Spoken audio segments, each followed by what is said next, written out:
Welcome, First Alert Pros, to Tech Talk with Troy. We're ready to get started as soon as everyone joins. Sit back, relax, turn on your camera, and get ready for an information-packed hour about everything Residio.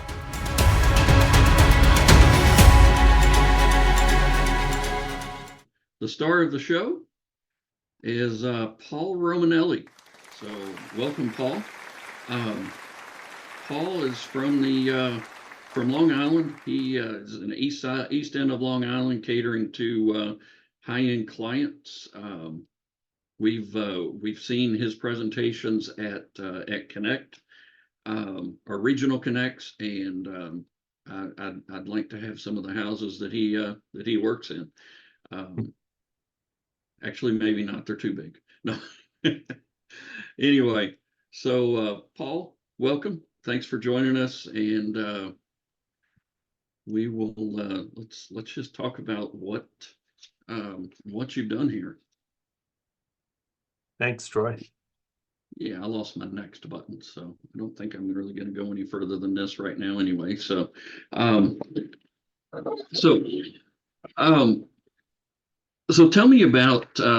Well, actually, let me tell everybody else. And sorry about my squeaky chair. So this actually started. Kyle Levitt was talking to me about a conversation that he had with Paul about an installation that he did, and this installation, he used a lot of the best practices and the things that we had been talking about over the past year, and I really wanted him to share his story about what he did there. So, Paul, I guess first off, where did this installation come from? Where did the project come from? So this one actually was my own house. We did a major renovation of our house here on Long Island. All but one room was left untouched, and that was a small bathroom. The concept of what I wanted to do in the house came about from a prior year where we won the 2022 Residential Installation of the Year award with a Pro A7, and that was a house not far from my office that had been through 2 different NAPCO panels, a Vista panel, 4 different homeowners with us, and then the newest homeowner wanted the latest and greatest. He actually works in technology, was not impressed with what he'd seen, and we showed him the Pro A7, and we converted that system to essentially a hardwired and hybrid system of wireless as well, and integrated his Residio thermostats and the like.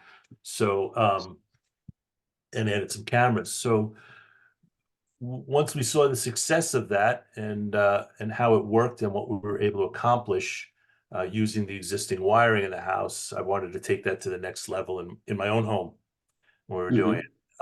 And in my house, because it was such a major renovation, I had an opportunity to look at all the technology in the house, everything that we work on, not just the alarm system, but the internet in the home, cameras, the solar technology that we put in, the Wi-Fi, the whole 9 yards and the lighting, of course. So everything we wanted to do and integrate together, I planned on and wanted to make it as convenient as possible.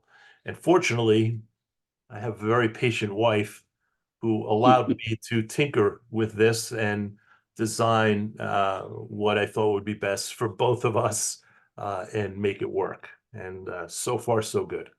She's my toughest critic. I have to tell you that I do understand that. So I see a lot of the equipment that's in alpha even before it gets beta, and and I've been pretty aggressive thinking, oh, this is fun. Let me put this in, and well, just be glad y'all don't see the stuff that happens in alpha. That's no fun. And I think I lost my wife's confidence in that a couple of times. So so this installation, so it was before it was ProSeries. You said it was a Lyric panel, right? Yeah, we started with a Lyra controller in this house, actually as a beta when we first Mhm. moved in to this home. And we had that product there. It worked great. My wife hated how big the screen was and stuff, and didn't realize that I could turn off the backlighting on it at night and stuff. So, but we started with the ProSeries in there right from the get-go, and it was good. And we had Z-Wave connected to it. I had some Somfy awnings that were already on the house, and we got Mhm. the Z-Wave adapter for them and controlled them through the app and did a lot of work in there. It was pretty neat. So we had a Good. base from what we started with that was nice. Mhm.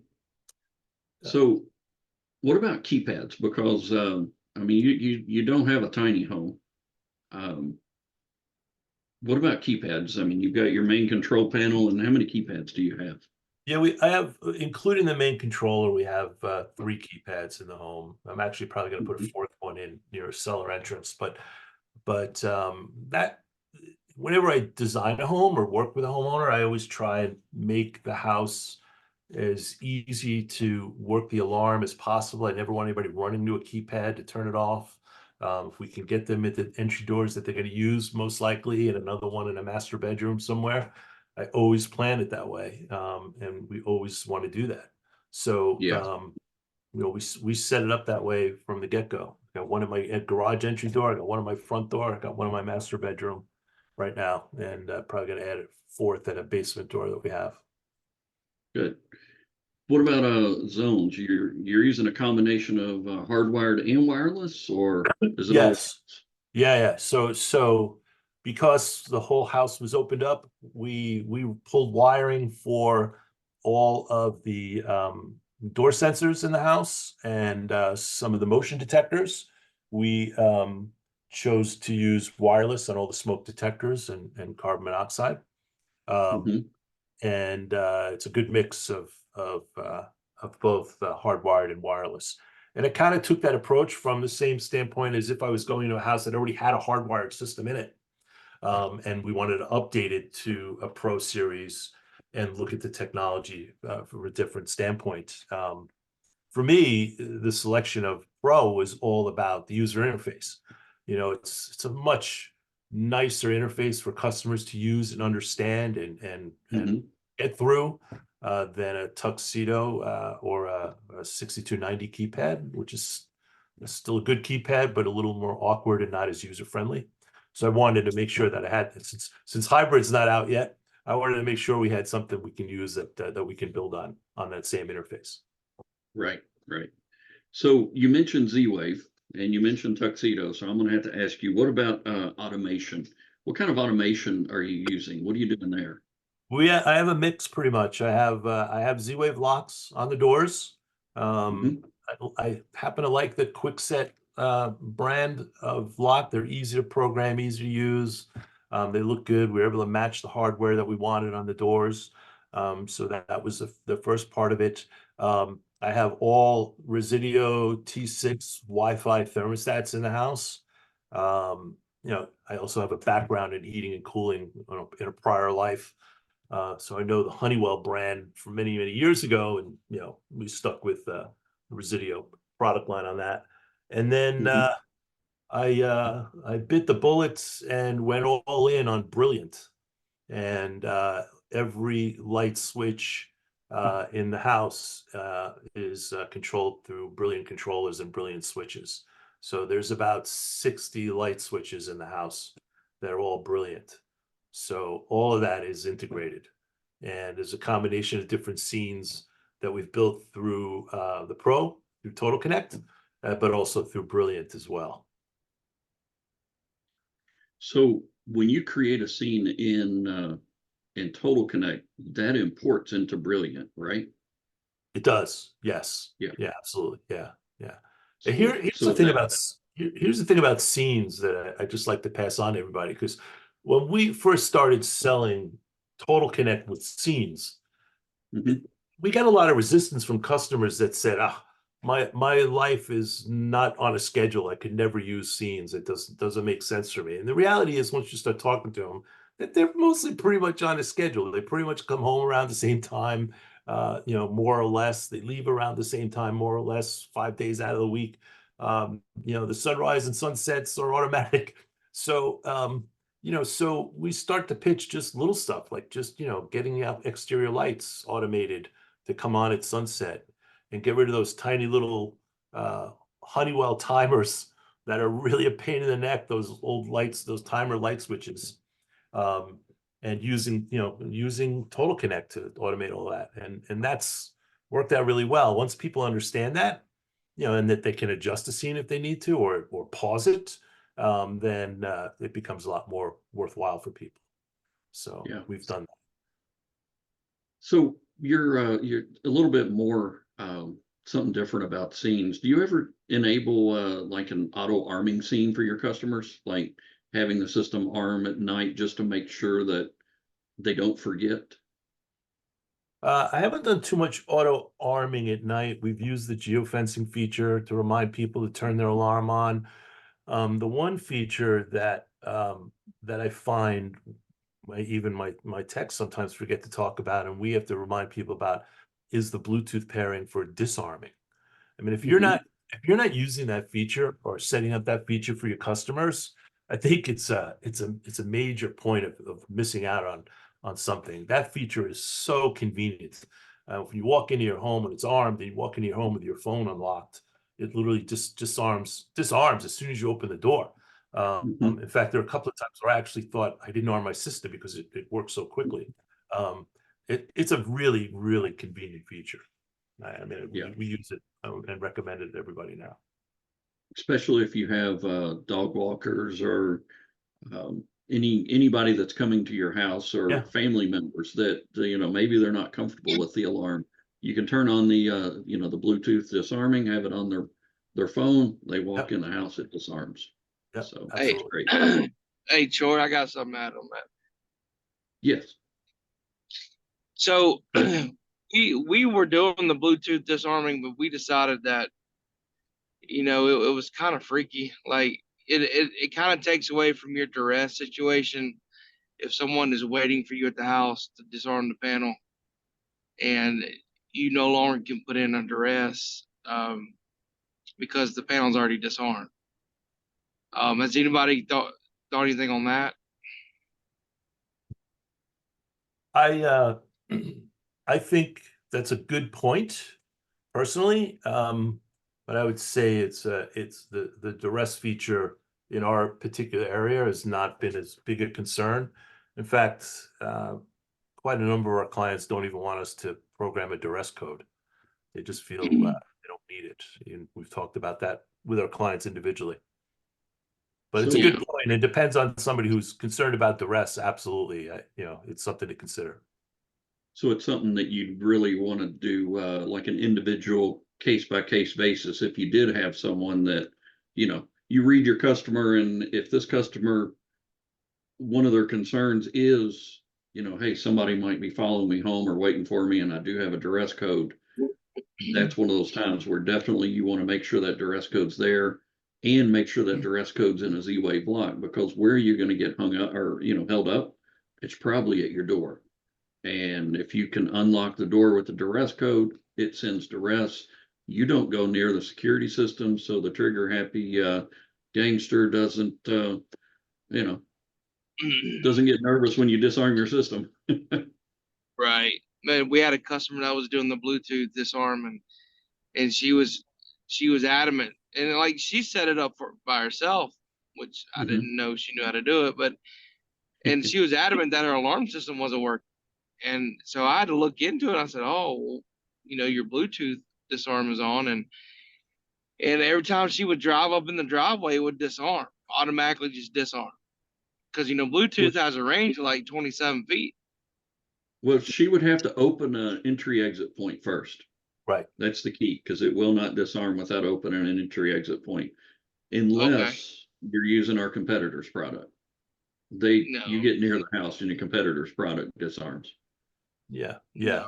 We give our customers the option when we install the alarm. I tell them about the Bluetooth, but 9 times out of 10, they always choose the duress over Bluetooth. Right. Okay. Yeah, it's a personal preference. Yeah.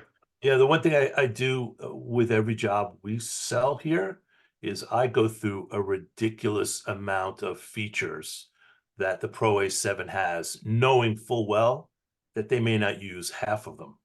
Mhm. But I always feel I'm not doing my job if I don't tell them everything that this platform has and that what they can grow into as their needs change. And sure enough, over time, a year or two later, they're calling us for something else that they want to add or something, and we've got the right platform on there. So the features are there, and tons of stuff that you can use or not. For example, Alexa, right? We don't use that in my house. And there's only one reason why we don't use it, and that's because my wife used to have a manager that she could not stand working for whose name was Alexa. And every time she mentioned her name in my house, the lyric was going off originally. And you can change the name of Alexa on the Echo and within Alexa itself, but you can't do it on the Pro or the lyrics. So we don't use Alexa. So Well, there's lots of I will features like let that, you, that are going to go but based on an individual user. right. And I will let you know that she's talking to me right now. Yeah. So, with every job, if it's a takeover or a new install, especially with, newer equipment, you adopted this, in the beginning. Um, what are some of the challenges you had to overcome on this? Well, probably the biggest one for me in regards to setting up a Pro A7 in a house like this, or even the one we did last year, is power. In the prior house, we had multiple keypads in that house. And with the Pro A7, you cannot have long wire runs. You get 10 feet on a wireless keypad, 25 feet, I think, on the Pro A7. So, you get those power restrictions. So, um, the one thing we've done is use these little mini transformers. So my house currently has, several convert to wireless zone expanders, and the Pro A7 plus the two keypads and some motion detectors, and I have it all powered off of one transformer. What we did was we put a power supply in, and then we used those mini transformers to step down the voltage to what we needed for each of those devices. Yeah, so I've got your picture up here on the screen. So where it shows that we can't you've we got can't the I can't one, see it. you Troy. can't see it. Did I share? Stop sharing about 5-10 minutes ago. I just let's see. We just see your handsome face. Oh, okay. Oh, I hit closed out instead of hitting share. I'm sorry. Well, there we go. How's that? There we go. There we go. Now I've got it in front of me again, which is nice. So, excuse me. All right. So we've got a picture of your power supply here, and if you want to talk about that, Yeah. So we used an on-cue Legrand plastic enclosure to house everything. Obviously, when you have wireless coming off of the convert to wireless device, you don't want to put it in a metal can, and I really don't want to Right. see them exposed. So we bought these Legrand cans. They're very handy. They work really well. You can put all sorts of stuff on them, and we have in this case just this is still when we were roughing in some other things, but you'll see at the bottom there, you'll see a simple Altronics power supply, supervised power supply. That's 12 volts DC coming out. And then it's going up. The first thing you'll see going up is that little black converter in the middle there. Yeah, that's it. That is a conversion from 12 volts to 5 volts going out. And that's powering the convert to wireless module right above it. All right, because they only take 5 volts. Essentially, they're just trickle charging that battery that's on there. And then I sent through some of those other wires going up, we sent 12 volts up to the Pro A7 and the 2 wireless keypads. So there's 12 volts DC going up to those. And then behind the Pro A7, we have a similar transformer that like this that steps down to 9 volts. It's right in the wall behind the Pro A7. And then at the other 2 adapters we have, here we go. We have at the other 2 wireless keypads, we have a 5 volts converter going in. So you'll see 12 volts going in on that red and black wire and 5 volts coming out on the black and yellow wire. You'll notice that that large back plate, which was kind of interesting. I had my technicians help pre-wire the house for me. I did all the installation of the actual devices, but they did the hard work. They did all the drilling and pulling the wire. But the one thing they did was they put up a double gang ring for the secondary keypads, which I had forgotten to tell about, and I kind of missed it when we were walking through. So, of course, mounting the charger and the wall mount for the secondary keypads became a little bit of a challenge, but we found these 2-gang to single gang plate adapters, and we use those. That's what's in that center image, screwed onto the wall, and then we put the wall plate onto that, and it actually came out really well and holds it nice and secure. So we have 5 volts directly behind that keypad for the charger. So doing that allows you look at these wire lengths. We've got 75 feet and about 95 feet. Yeah. And I love how when we were discussing it previously, you described the all the transformers as wall acne. Yeah. Because they are. It's little transformers that you would have mounted everywhere. And trying to find outlets, so forget about the fact that this was in a new construction. Think about this in an existing customer of yours that has an older NAPCO or an older Vista panel or something else out there with, wired keypads that are already out there in the field, and you want to take advantage of all those wires instead of trying to find outlets for all these other transformers and stuff.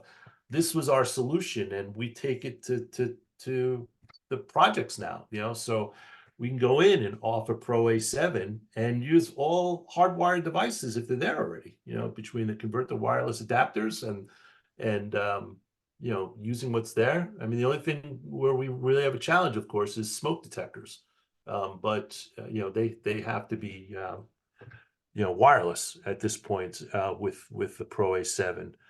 But the reality is, in nearly every one of those jobs we're upgrading, those smoke detectors are well over 10 years and should be changed anyway. So right. we're able to accomplish that. So yes, somebody asked about a backup battery on that power supply. Yes, I do. I removed it for that photo, but yeah, we have a backup battery on it.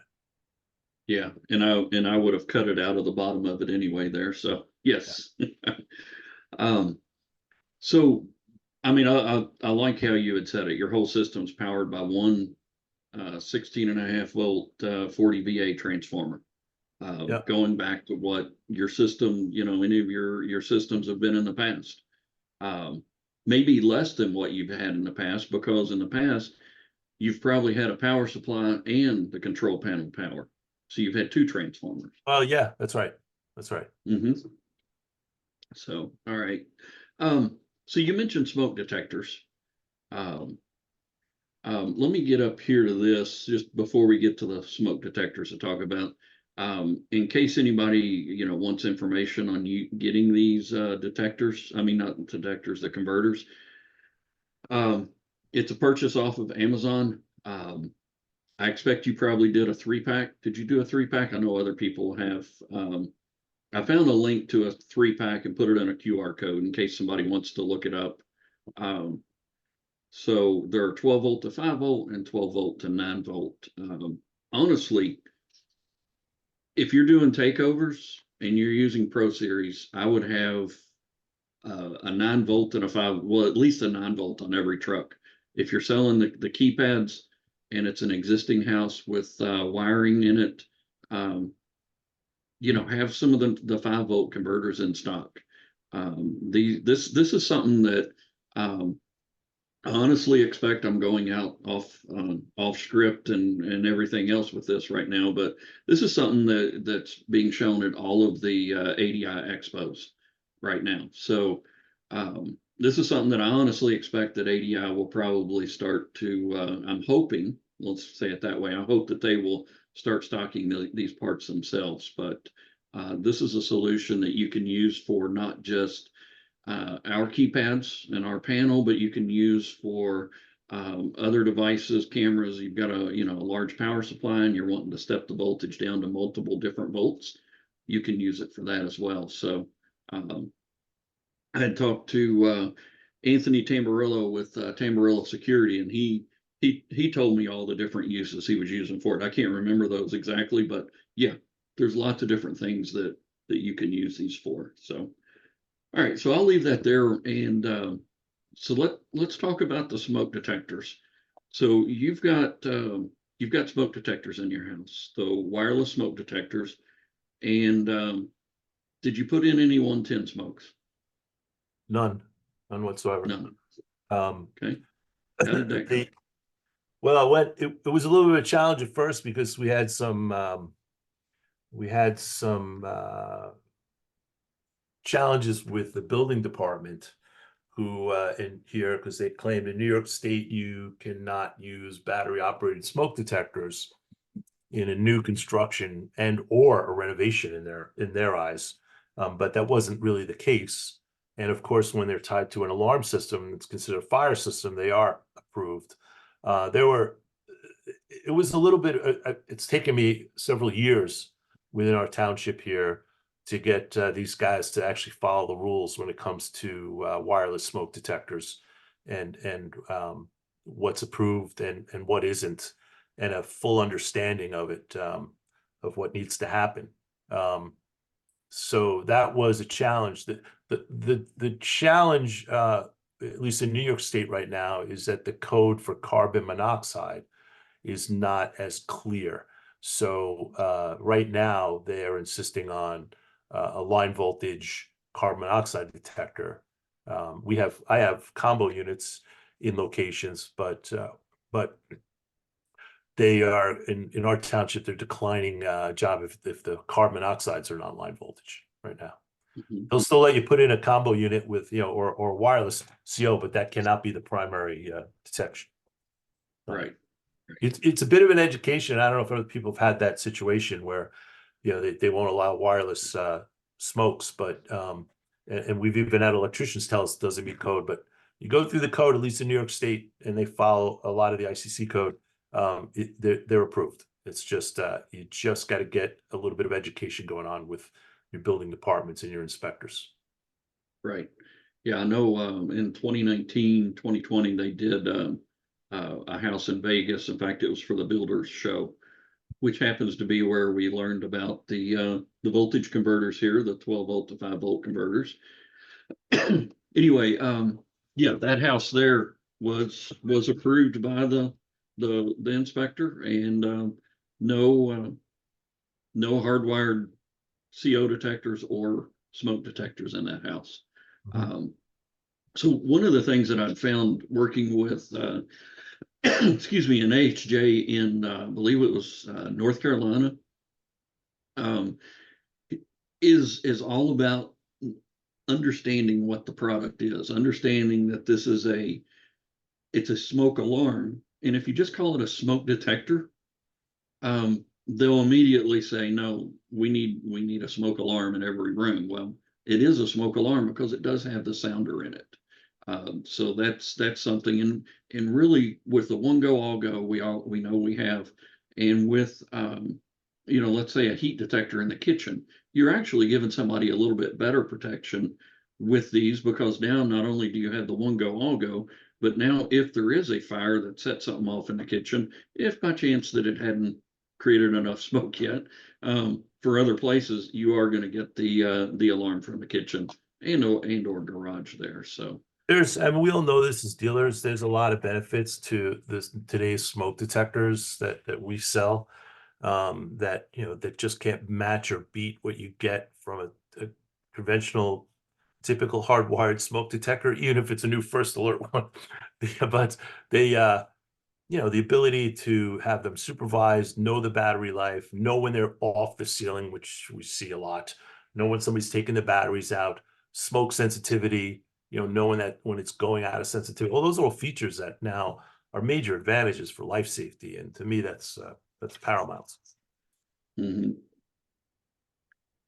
So you've got a lot of Wi-Fi thermostats in your house. You've got Wi-Fi keypads. Okay. Yep. What can you have you had any service issues with Wi-Fi? Whether it be keypads, thermostats, your computers, phones, cameras. Tell me about your Wi-Fi. Yeah, so our Wi-Fi network in the house is everything that I put in from a networking standpoint is all from Snap AV, which is now a Residio company. So I guess that worked out pretty well, but it wasn't at the time. But I have Arachnus wireless access points in the house, an Arachnus router and PoE switches in there. We had a little bit of a glitch with some crashing of the network, and it was actually due to a Sonos unit that had both Wi-Fi and hardwired on. Once we resolved that, it wasn't an issue. The bigger challenge was, and we had this issue before with other clients with Wi-Fi touch keypads, wireless touchpads, is making sure they maintain their connectivity. So there's two ways we found that work. One is, of course, try and use the Wi-Fi that comes with the Pro A7 and connect to that. But the other one was, and it worked best for us because of the size of the house and where the Pro A7 was in relation to the other keypads, was to create static IPs assigned through my router. I assigned static IPs to the Pro A7 and the two wireless keypads in the router. And they're assigned by MAC address for those three devices. And that has kept it consistently on. We haven't had a drop since we did that. They're not searching for it. They're constantly assigned. They know where they are. And then we had one short power glitch. It was out for only a couple of seconds, and one dropped offline. And I said, I got to look at that later. And I went back to it about 15 minutes later, and it was already back up again. So that's not a problem. The other thing too is my house has solar. That was the one thing I wanted to do with the technology. When we looked at the house, we put solar panels on the house. Had a great solar company for that. My electric bill per month is only about $14 a month now, and we have a backup battery as well, and we monitor all of that in the house. So, And do you do that with Brilliant? no, it's not. Not It's yet. not Okay. integrated. It's not integrated with Brilliant. They have their own Okay. separate app for that. Okay. All right.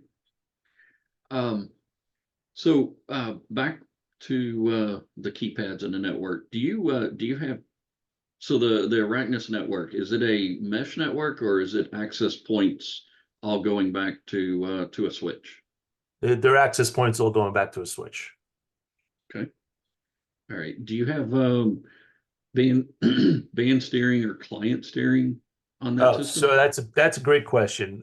What I did with Arachnus was I have one SSID that is both 5G and 2.4, and then I have a separate band for just 2.4.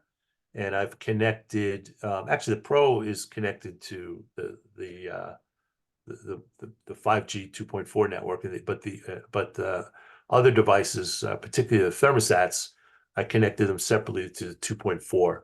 There's a lot of other Internet of Things devices, my sprinkler control, the solar controller. There were a lot of devices that people have today, including the controller for the Somfy, that have to be on a 2.4 gigahertz network. So rather than try band steering and stuff, we tried some of that. It wasn't working on some devices, weren't pushing the right way. We separated them out, and they're all still on the same network, but they're connecting through different SSIDs. Okay, good. So what I want to pull up now is it's a something that I learned last. Actually, I started discovering this around last November or so, and just kept trying different things to prove and see what was going on. And I found out that if I would have just picked up the phone and called Eero, they would have educated me as to what was going on, because I'm looking at this thinking, is this something that, we have going on with our network, with our products, or is this a Wi-Fi thing? And one of the things that we found is with band steering, and Eero support confirmed this with me, that it's not just our keypad that does it, it's really any stationary device this can happen to when you're using band steering and a mesh network or access points that are equal distances. So if you look at this, you've got the different access points that are there's 3 of them here. Okay, those 3 access points, they're, if you look at the green keypads, the keypads that have a green glow around them, those keypads are a unique distance to one access point.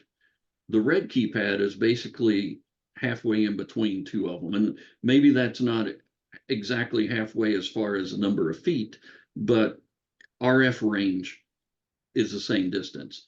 If you set up a keypad or a Wi-Fi device that's an equal distance from a 2 access points like that, especially using band steering, that device can get to where it wants to connect to one network or one access point, because it's truly going for for a MAC address, not truly an SSID.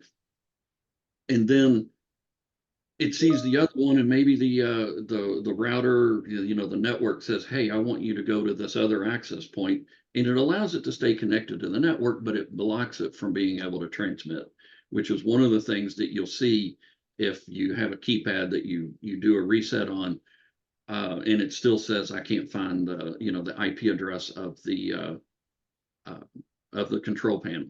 So whenever you are installing a network, turn off the band steering, and or I think it's really important, and I think you do this, Paul, is basically owning that network. I mean, it's something that you offer your customer to sell networks, and I mean, the stuff you're putting on the system is Wi-Fi. So knowing where the access points are, and advising them on proper placement can help them tune their house as well as tuning your equipment.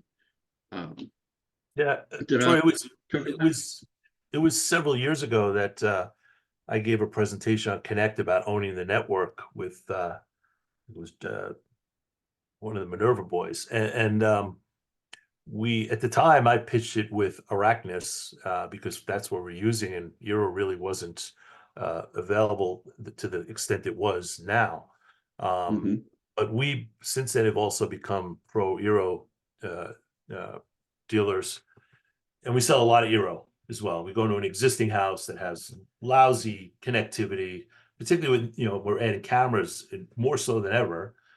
We pitch Eero and manage those networks as well, and you're able to still do a lot of stuff for them remotely and without rolling a truck, and it makes a big difference. And plus, Eero has some amazing tech support. So there is a problem or a situation, they can almost figure everything out with you on the phone, even on a Sunday. They're really excellent.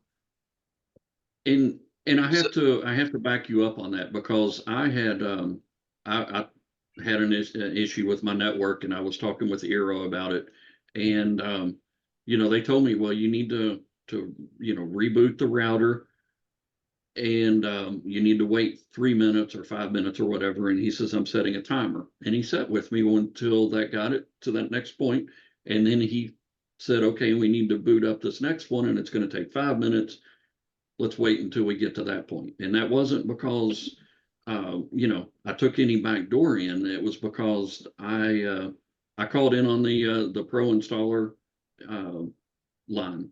So I wasn't planning on doing this, but I want to bring up, you mentioned the Eero and the insights. There's one thing that I really want to show you here that makes it really easy and I think would be a great tool for being able to troubleshoot a Wi-Fi system. So I'm looking for a camera, looking for one of our devices. I'm not finding it. Living room. Looking for an east or a west, because those are the ones that are outside. There's the front door. Okay, we'll look at the front door. All right, so if I go to this front door VX1 here, okay, I can go to device health. In this device health, I can choose what day I want to look at this. So I'm going to go back and look at, looks like the 23rd, okay? So we'll load up, okay, this is connectivity score. Okay, so we can see that the connectivity wasn't that great during this time. You know, what was going on, I don't know, but we can also scroll down and we can see the received signal strength during a specific hour. And we can also see any of the estimated throughput. If there was an outage during that time, we would see that as well. What was, here we go.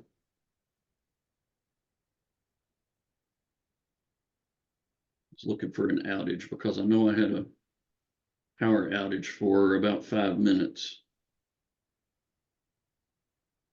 So nonetheless, wouldn't it be nice to be able to look in and see that information, troubleshooting on someone's network? Was there an eero that went down? Was a device that went down? What happened during that time that caused the issue? So that's some of the same stuff that you're talking about, Paul. Yeah, exactly. Yeah. Same thing. Yeah. So if you had it to do over again, would you use ProSeries? Well, yeah, I would. If there's no hybrid, if there's no hybrid yet, then yeah. So we did the only thing actually that I didn't end up doing with Resideo was the exterior cameras, and that was only because they weren't released yet. We did some Spico cameras on the house for now, but honestly, I'm seriously thinking about swapping over to the VX3s now, because they're just way easier to track and see what you want quickly and easily for what we need to do. And I think that's a key component. That we do have the doorbell, and the doorbell's awesome.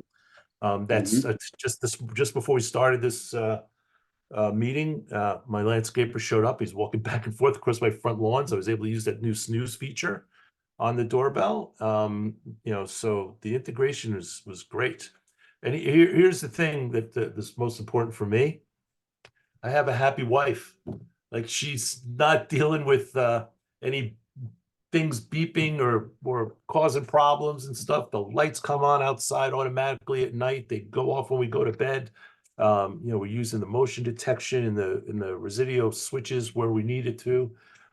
The garage door opener, all of it's all integrated in interface, and it's really come a long way for the integration. I mean, I started with Z-Wave on a GE Concorde 1 million years ago, and between Z-Wave and Wi-Fi and the technology that's packed into this particular system, I can't imagine anything that's going to beat it right now. Yeah. Well, good. I like hearing you say that, and I hate to sound like I work for Resideo, which I don't, but but I'm very pleased with the product and the fact that we can now take this model essentially of how we've structured the wiring on this and go into existing homes of our clients with older systems and have a great solution for them and bring them up to date. It makes a huge difference. Yeah. All right. Well, Paul, I really appreciate your time today, and I know we've done a little bit of prep work getting this done. You've taken some pictures, answered a whole lot of questions that I didn't even ask here. So I do appreciate that. And I like the idea about you had mentioned owning the network, about that presentation that you did at Connect. maybe that's something to revisit. Absolutely. Yeah. So,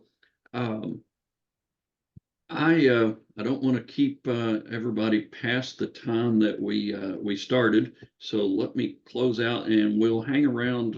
I'll hang around afterwards in case anybody has any questions. Be glad to answer them. Do want to let you know. I try to put. In fact, I'll have this available on a link in our social media, so that you can watch a recording. Or if you want someone else to see the recording, they can. And I'll have it posted on a Tech Talk with Troy YouTube channel. It's where I put my different. I'm doing this over here because there's a monitor. Sorry.